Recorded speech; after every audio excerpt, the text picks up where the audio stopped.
اعوذ باللہ من الشیطان الرجیم بسم اللہ الرحمن الرحیم اللہم صلی علی محمد و علی آل محمد۔ اللہ جل شانہ کا بے حساب کرم احسان اس ذات کا کہ جس نے ایک دفعہ پھر قرآن مجید سمجھنے کے لیے یہاں پہ ہمیں اکٹھا کر دیا۔ آج ہم انشاءاللہ 7واں پارہ سورہ الانعام کی آیت نمبر 37 سے اپنا سبق شروع کریں گے۔ سورہ الانعام آیت نمبر 37۔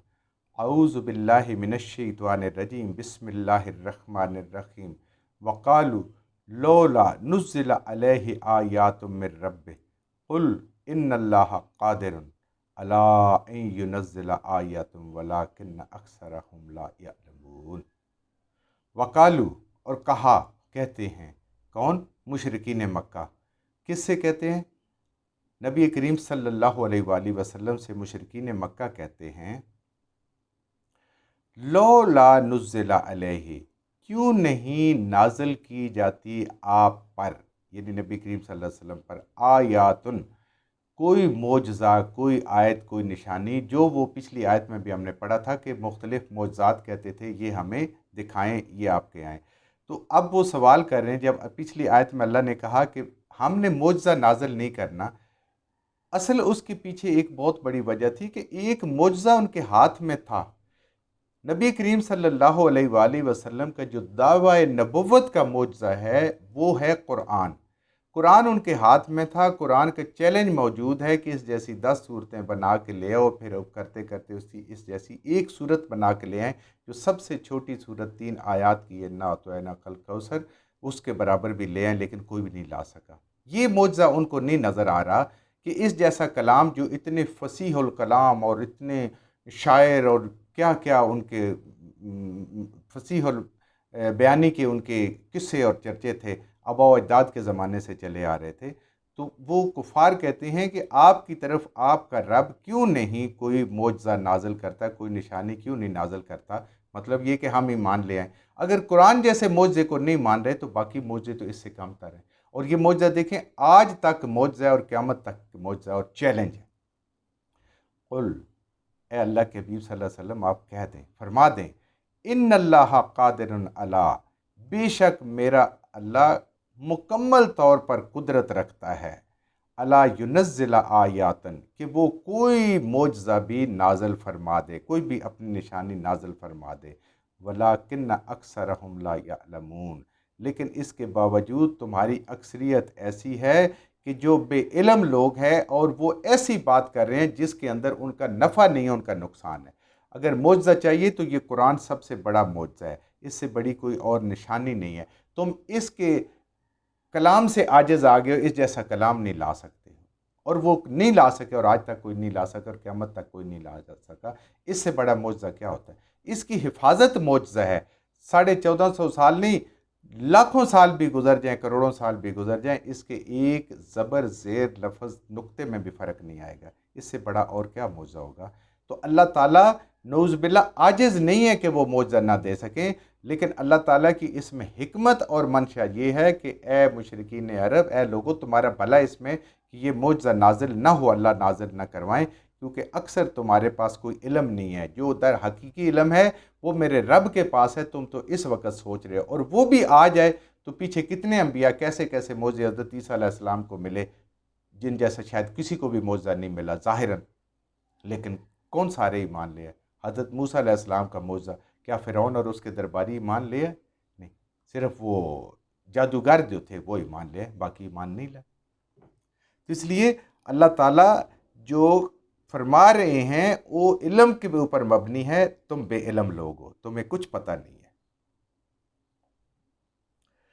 وما من دابۃ، اور نہیں ہے کوئی بھی جاندار، دابہ کہتے ہیں ہر جاندار کو، جیسے اب سائنس کہتی ہے نا کہ اس وقت دنیا میں 20 لاکھ نسلوں کے جاندار ہیں، تو یہ 20 لاکھ دابہ ہیں، خواہ وہ بیکٹیریا ہے یا وائرس ہے یا کوئی بہت بڑی ویل مچھلی اور ہاتھی اور اس طرح کی کوئی چیز ہے، نہیں ہے کوئی بھی زندہ چلنے والا جاندار فی الارض، زمین میں، ولا طائر یطیر، اور کوئی نہیں ہے پرندہ کہ وہ اڑے بجانحیہ، اپنے دونوں پروں سے، یعنی غور کرو، پرندہ جو دونوں پروں سے اڑ رہا ہے، الا عموماً، وہ سارے کے سارے ایک جماعت ہیں، وہ سارے کے سارے ایک قبیلہ ہے، ایک گروہ ہے، امثالکم جیسے تمہاری انسان مثال۔ اللہ تعالیٰ ایک اور معجزے کی طرف ان کی توجہ دلا رہے ہیں جو قدرت کا معجزہ ہے کہ دیکھیں جتنے بھی جاندار ہیں ان سب کی اپنی اپنی اس زمین کے اندر، کچھ ایسے ہیں جو زمین کے اندر ہیں، کچھ ایسے ہیں جو پانی کے اندر ہیں، کچھ ایسے ہیں جو جنگلوں کے اندر ہیں۔ اللہ فرما رہے ہیں اور یہ پرندے تمہیں نظر آتے ہیں، تمہارے سروں کے اوپر اڑ رہے ہوتے ہیں اپنے دو پروں کے ساتھ، یہ سب کے سب اپنے ایک خاندان، ایک گروہ، ایک جماعت کی مانند رہتے ہیں۔ یعنی طوطے سارے ایک جیسے، چڑیاں ایک جیسی، چیونٹیاں ایک جیسی، یہ سارے کے سارے۔ پھر اس کے اندر قبائل ہے، جیسے انسان ہے، مختلف رنگوں کے، مختلف زبانیں بولتے ہیں، مختلف نسلوں کے ہیں، یہ سارے کے سارے اسی طریقے سے آپ دیکھیں طوطے کتنی نسلوں کے ہمیں ملتے ہیں، چڑیا کئی نسلوں کی ہمیں ملتی ہیں، اور اس طرح کے سانپ کتنی نسلوں کے ہمیں ملتے ہیں۔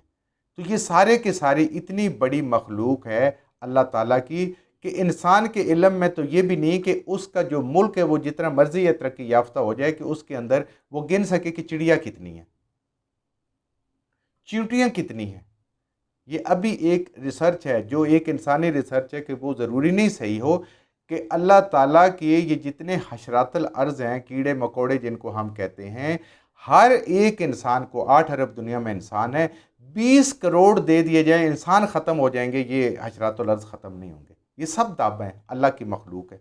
اللہ تعالیٰ ان کی افزائش کے ماحول بھی پہ ان کو مہیا کرتا ہے، ان کی خوراک بھی ان کو مہیا کرتا ہے، ان کی زندگی کے اسباب بھی مہیا کرتا ہے۔ پودے ایک سپیشیز ہے، اس کے اندر دیکھیں آپ کو ہزاروں قسم کے پودے ملیں گے، کس کس طرح کے کیا کیا چیزیں، پھلوں والے ہیں، پھولوں والے ہیں، سایہ کرنے والے ہیں، لمبی زندگی والے ہیں، لمبے قد والے ہیں، چھوٹے قد والے ہیں، ہر طرح کے ملیں گے یہ سارے کے سارے۔ یہ کون کر رہے ہیں؟ یہ میرے رب کے ہیں۔ ہمیں تو پتہ بھی نہیں اپنے ملک میں کس کس قسم کے کتنے درخت ہیں، کسی کو نہیں پتہ چل سکتا۔ اللہ تعالیٰ کہہ رہے ہیں یہ ان کی فیملیز ہیں، ان کی بھی گروہ ہیں جیسے تمہارے دنیا میں ہیں۔ ما فرطنا، نہیں چھوڑا اللہ نے، فی الکتاب، اپنی کتاب میں، جو لوح محفوظ میں اللہ کی کتاب ہے، من شیء، کسی چیز کے، ان سب کا ذکر کہ یہ کتنے ہیں، کتنی ان کی زندگی ہے، انڈوں سے بچے نکلیں گے یا ویسے بچے دیں گے، کس طرح کے ہیں، کس کس جگہ پہ ہونے ہیں، کون سا ان کو ماحول چاہیے، گرمی چاہیے، سردی چاہیے، جنگل چاہیے، پانی چاہیے، کیا چیز چاہیے، سب کچھ میرے رب کے پاس لکھا ہوا ہے۔ اور ان کی خوراک، ان کا بندوبست، ان کی نسلوں کا چلنا، ان کا پلنا بڑھنا، دشمنوں کے اندر رہتے ہوئے اللہ بچا کے نسلیں ساری کتنی اللہ تعالیٰ نے قائم رکھی ہیں، کتنے شریف شریف اور کتنے درندہ قسم کے جانور موجود ہیں ایک ہی جنگل کے اندر۔ اللہ تعالیٰ کی کتاب میں ساری چیزیں لکھی، یعنی اللہ تعالیٰ نے زمین پر صرف انسان کو پیدا نہیں کیا، اے انسان تو غور کر، بے حساب 20 لاکھ تو خود انسان مان رہا ہے کہ اس کے اندر ہیں، اور نسلیں ہیں ان کی، کئی کئی قسمیں ہیں، اور انسان کو تو ان کو معلوم ہی نہیں ہے، ان کے پاس علم ہی نہیں ہے کہ یہ کتنے ہیں، کیسے ہیں، کس طرح رہتے ہیں، ان کے حالات زندگی کیا ہیں۔ چھوٹی چھوٹی معلومات تو ہیں ہمارے پاس، اس سے زیادہ کچھ نہیں۔ جب اللہ کی ذات ان سب کے ساتھ انصاف کر رہی ہے، ان کی ضروریات کو پوری کر رہی ہے، تو اللہ انسان کے ساتھ انصاف نہیں کرے گی؟ جو نعمتیں ان کو دی ہیں وہ ساری کی ساری ان کو بھی دے رہے، انسانوں کو بھی دے رہے، مگر انسان نے ان نعمتوں کا حساب دینا ہے۔ ثم الی ربہم یحشرون، اور یہ ساری کی ساری مخلوق اپنے رب کے حضور پیش ہوگی۔ یہاں سے ہمیں پتہ چلتا ہے کہ صرف انسان نے اپنے رب کے حضور پیش نہیں ہونا، یہ ساری مخلوق، یہ چیونٹیاں، سانپ، بچھو، جتنے بھی ہیں، پرندے درندے، کیا کیا چیزیں ہیں، اس دن دیکھنے کو انسان کو ملیں گی، سب اپنے رب کے حضور پیش ہوں گے۔ پھر رب کا انصاف ہوگا۔ کہتے ہیں نا، سینگ والی بکری نے اگر بغیر سینگ کے مارا ہوگا تو اس کو سینگ ملیں گے، اس کے سینگ لے لیے جائیں گے واپس، وہ اس کو ٹکر مارے گی، اپنا پورا کرے گی اور مٹی ہو جائیں، ختم ہو جائیں گے۔ ایک انسان ہے جس نے ہمیشہ کے لیے رہنا ہے، جنت ملے گی تو اللہ کا کرم ہو جائے گا، جہنم ملے گی، اللہ سب کو اس سے بچائے، اللہ معاف فرمائے۔ والذین کذبوا بآیاتنا، جو بھی اللہ کی آیات کو، اللہ کے حکموں کو، اللہ کے قرآن کو، کتاب و سنت کو جھٹلانے والے ہیں، صم بکم فی ظلمات، وہ بہرے ہیں، وہ گونگے ہیں، اور وہ اندھیروں میں ہیں، ان کے پاس علم نہیں ہے۔ علم روشنی ہے، جہالت اندھیرا ہے، وہ سب جہالت میں ہے۔ قرآن اور سنت کو نہ پڑھنے والوں کی اللہ تعالیٰ مثال دے رہے ہیں، نہ سمجھنے والوں کی، کہ ان کی ہے، یہ بہرے اور اندھے ہیں، یہ جاہل لوگ ہیں، کیونکہ قرآن کا علم جو ہے وہ انسان کی آنکھیں بھی کھولتا ہے، انسان کا کان بھی انسان کے کھولتا ہے اور انسان کا دل بھی کھولتا ہے اور انسان کی عقل بھی ٹھکانے لگتی ہے۔ یہ ساری چیزیں کس سے روشن ہوں گی؟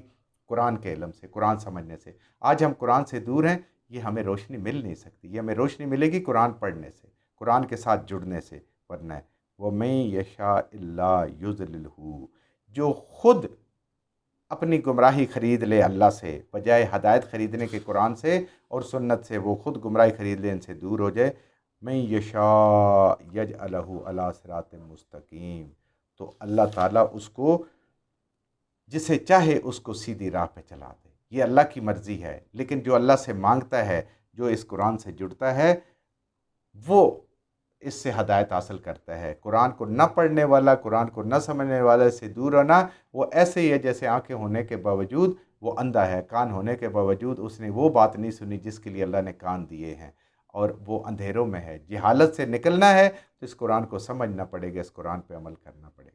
جو کچھ ہم نے صحیح پڑھا، اللہ ہمارے ذہنوں میں، دلوں میں بٹھا دیں۔ جہاں جہاں پڑھتے ہوئے بولتے ہیں ہم سے غلطی ہوگا، اللہ میں معاف فرما دے، اور ان غلط باتوں کو ہمارے ذہنوں سے، دلوں سے اللہ کی ذات نکال دے۔